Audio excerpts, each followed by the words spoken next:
You will hear a number of different recordings, and you'll have to answer questions on what you will hear. There will be time for you to read the instructions and questions, and you will have a chance to check your work. All the recordings will be played once only. The test is in 4 sections. Write all of your answers on the test pages. At the end of the test, you will be given 10 minutes to transfer your answers to an answer sheet. Now turn to section 1 on page 123.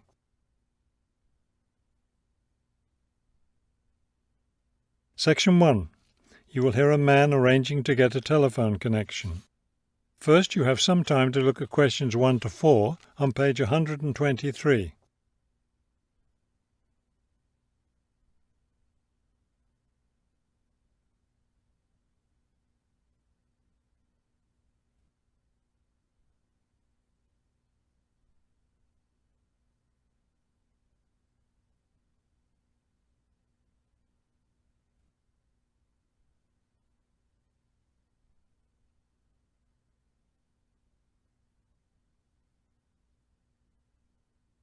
You will see that there is an example that has been done for you. On this occasion only, the conversation relating to this will be played first. This is the ClearPoint Telephone Company Customer Service Office. My name is Ms. Jones. How may I help you? Yes, I'm moving and I'd like to arrange to have a phone line installed. The woman answers the phone. This is the ClearPoint Telephone Company Customer Service Office. So the words telephone company have been written at the top of the form. Now we shall begin. You should answer the questions as you listen, because you will not hear the recording a second time. Listen carefully and answer questions 1 to 4. This is the ClearPoint Telephone Company Customer Service Office. My name is Ms. Jones. How may I help you? Yes, I'm moving and I'd like to arrange to have a phone line installed. Of course. Let me get some information from you first. May I have your name, please? It's Kramer, Harold Kramer. And would you spell your last name for me, please? Kramer. M-E-R. Got it. Okay. Could I have the address where you'd like to have the telephone connected? That would be number 58, Fulton Avenue, apartment 12. Is that a business or a residence? A residence. It's my new home address. Then the type of phone service you want is residential, not business? Yes, it's for my home. All right, fine. Now, let me get your employment information. Who is your current employer? I work at the Wrightsville Medical Group. Then your occupation is doctor? No, I work for the doctors. I'm the office manager. Before you hear the rest of the conversation, you have some time to look at questions 5 to 10 on page 123.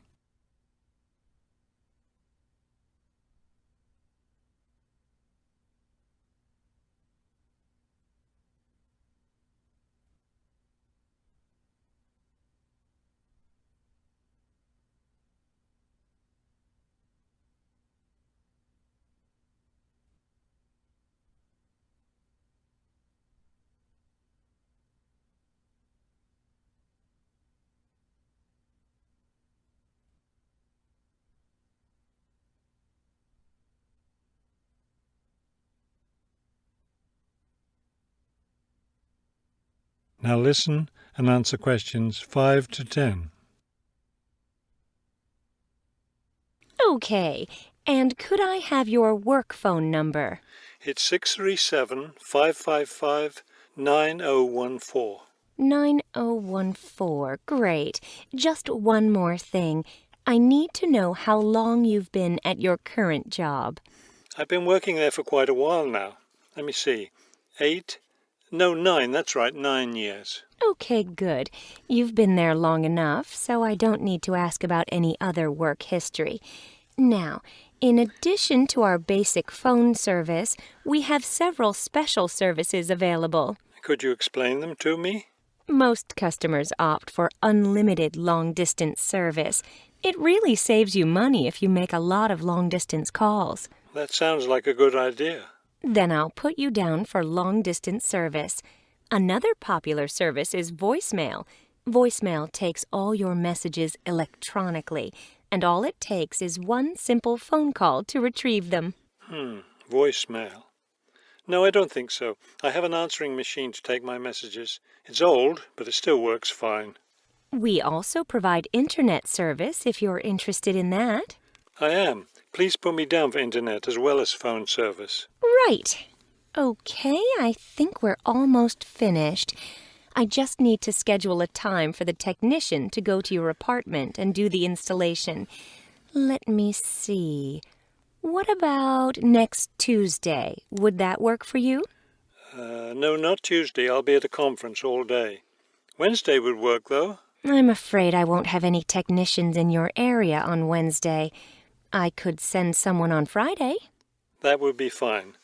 What time of day works best for you, morning or afternoon? Morning would be best. All right then, it's on the schedule. Do you have any questions? No, I don't think so. Thank you for calling Clearpoint. That is the end of section 1. You now have half a minute to check your answers.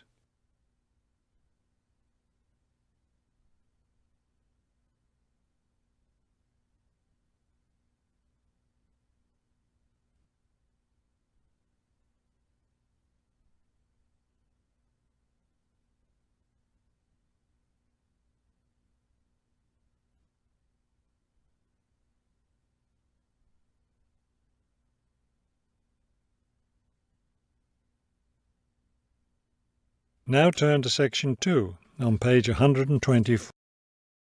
Section 2. You will hear a radio interview about an upcoming fair. First, you have some time to look at questions 11 to 14 on page 124.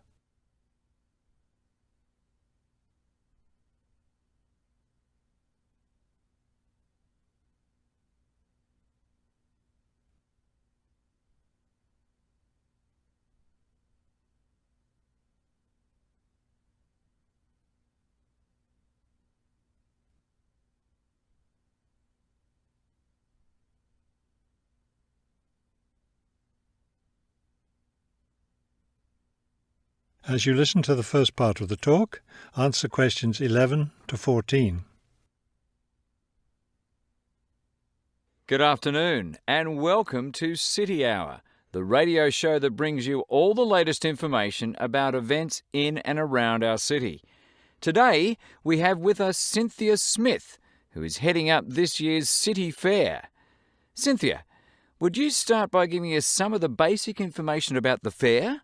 Where will it take place this year? I'm glad you asked that question because I know most people will be expecting the fair to be at the fairgrounds as usual, but we've had to change the location this year due to some construction work. You know, they're building the new high school in that neighbourhood and they've been using the fairgrounds as a place to store construction materials. So we've moved the fair to City Park, which I think is a wonderful location. Yes, that will be a great place for the fair. I understand that the fair begins on Friday morning with a special opening event. Actually, it won't begin until that evening, but you're right about the special event. Traditionally, we've begun with a parade, but this year our opening event will be a special dance performance. And the most exciting part is that the mayor will be one of the dancers. The mayor is a woman of many talents.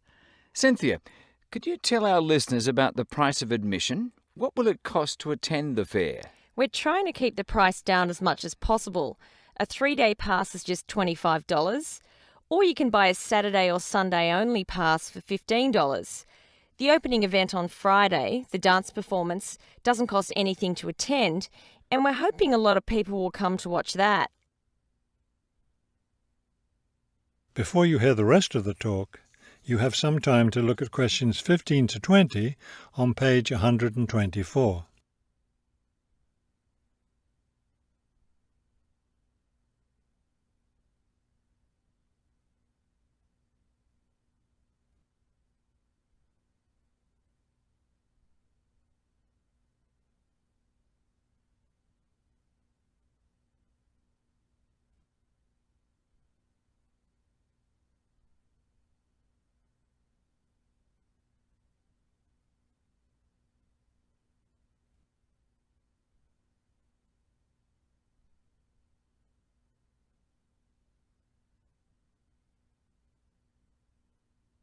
Now listen and answer questions 15 to 20.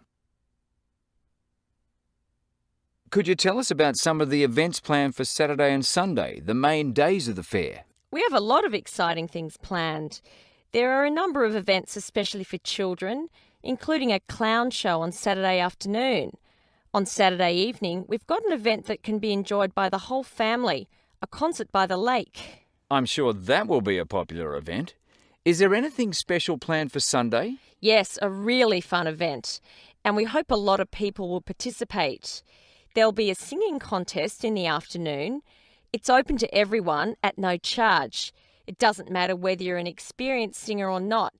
If you've always dreamed of singing on stage, this is your chance. That sounds like a lot of fun. I think it will be. I'd also like your listeners to know that besides the special events I've mentioned, there will be things taking place all weekend.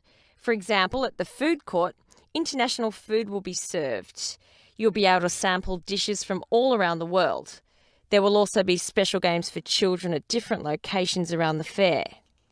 Will there be things people can buy, souvenirs, anything like that? We have a large area set aside where there will be crafts for sale. This will be an opportunity to buy many lovely handmade things and to get to know some of our local artists and craftspeople as well. It sounds like there will be a lot of fun for everyone at this year's fair. Thank you for sharing the information with us, Cynthia. Thank you for inviting me. That is the end of section 2. You now have half a minute to check your answers.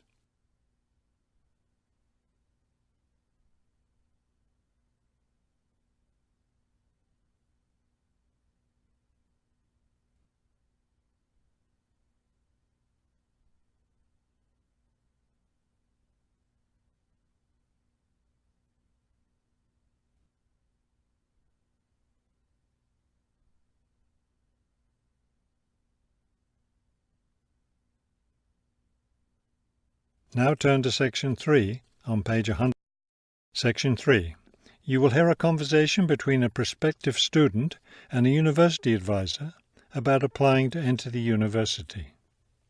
First, you have some time to look at questions 21 to 23 on page 125.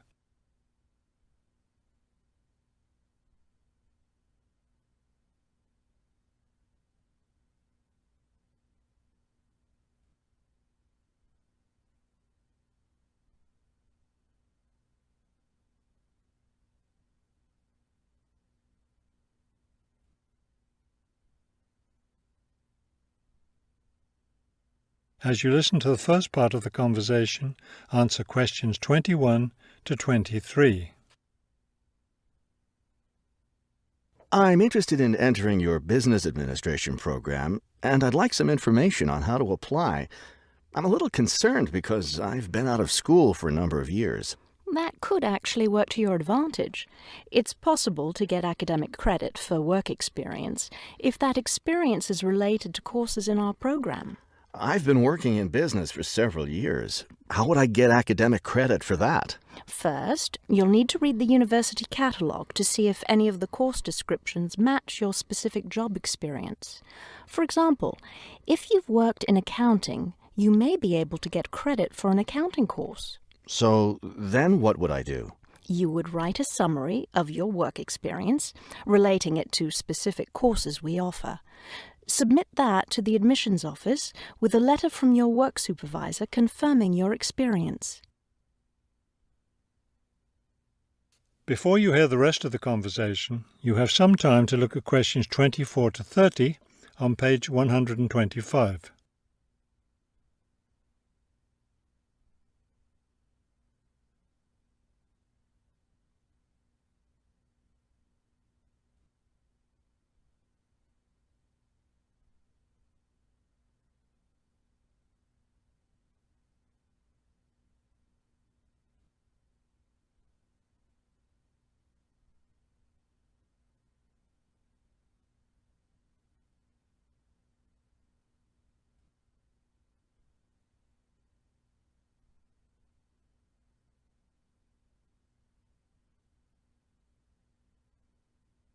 Now listen and answer questions 24 to 30. Would I submit those things at the same time that I apply for admission? That would be the best idea. Have you seen a copy of our university catalogue? Not the most recent one. I have a copy from last year. You'll need to look at the latest one. Unfortunately, I've run out of copies, but you can get one from the library for now, and I'll send you your own copy as soon as I have more available. Thank you. How does the admissions process work? Well, first you'll need to get an application for admission. Those are available in the admissions office. The application form contains all the instructions you'll need. That sounds simple enough. Of course, you'll need to make sure you meet all the admissions requirements. How can I know what those are? We have copies of the requirements lists for all university programs here in the counseling center. I'll give you one before you leave today. Will I need to get recommendations from my employer or former teachers? Oh, yes, you will. The recommendation forms are available in the admissions office. Now, I don't know if you'll also be applying for a part-time job through the university work-study program. I'm considering that. How can I find out what kinds of jobs are offered? You can access the job listings from the computers in the library.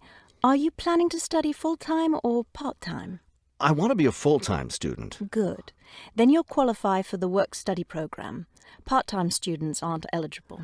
As a full-time student, would I be eligible for a free bus pass? No, unfortunately, we don't have those available for any of our students.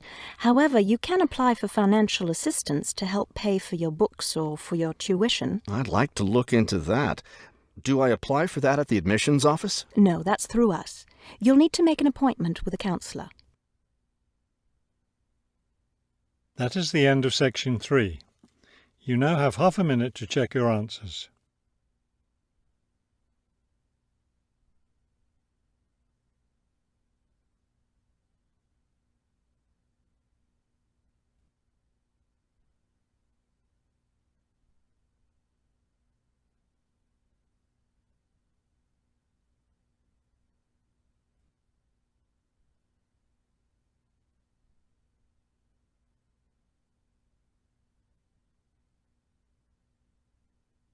Now turn to section 4 on page 100. Section 4. You will hear a lecture about the black bear. First, you have some time to look at questions 31 to 35 on page 126.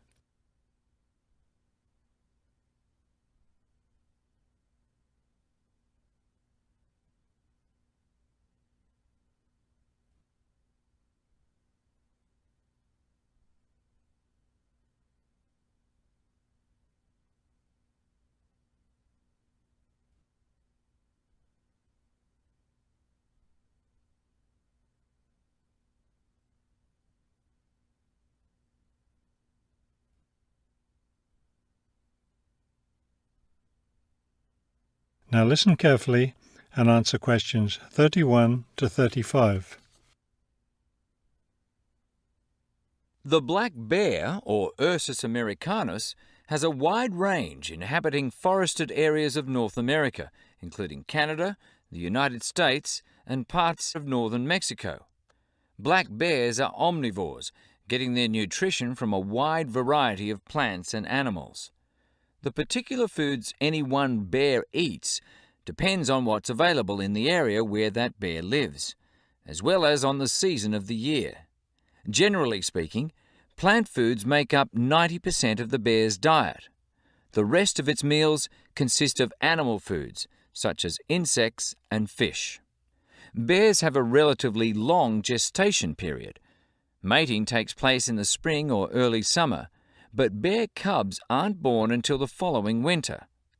Usually, 2 cubs are born at a time, although some litters may have as many as 5 cubs. Bear cubs are dependent on their mother and may stay with her for close to 2 years. Wild black bears can live as long as 25 years. They've lived for as long as 30 years or more in captivity. Before you hear the rest of the talk, you have some time to look at questions 36 to 40 on page 126.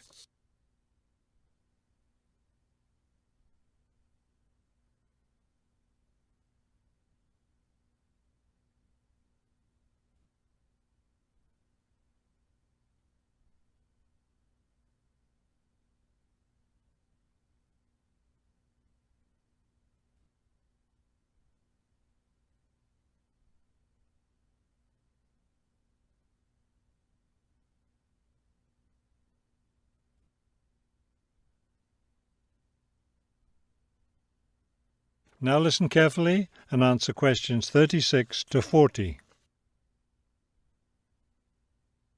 Much of the black bear's range coincides with the range of its close cousin, the grizzly bear. Although these bears are somewhat similar in appearance and habits, it isn't difficult to tell the difference between them. Colour isn't necessarily a distinguishing characteristic, as both species of bears occur in a range of colours from almost blonde to dark brown or black. Many black bears, however, have a patch of fur on their chests that's lighter in colour than the rest of their fur. Grizzly bears don't have this patch. Size isn't always a distinguishing feature either, although grizzly bears are usually heavier with an average weight of 225 kilos. Black bears average 140 kilos in weight. Grizzly bears spend time digging in the ground for roots and tubers that make up part of their diet. The large muscles they need for this give them a distinct shoulder hump. This hump is absent in black bears, which don't do the same kind of digging. The shape of the face and ears is also different in each species of bear. Grizzly bears have a depression between the eyes and nose, and short, round ears. Black bears, on the other hand, have a straighter profile and longer, more pointed ears. Grizzly bears are known for their fearsome, long, sharp claws. Black bears have shorter claws, which are better suited for climbing trees. That is the end of section 4.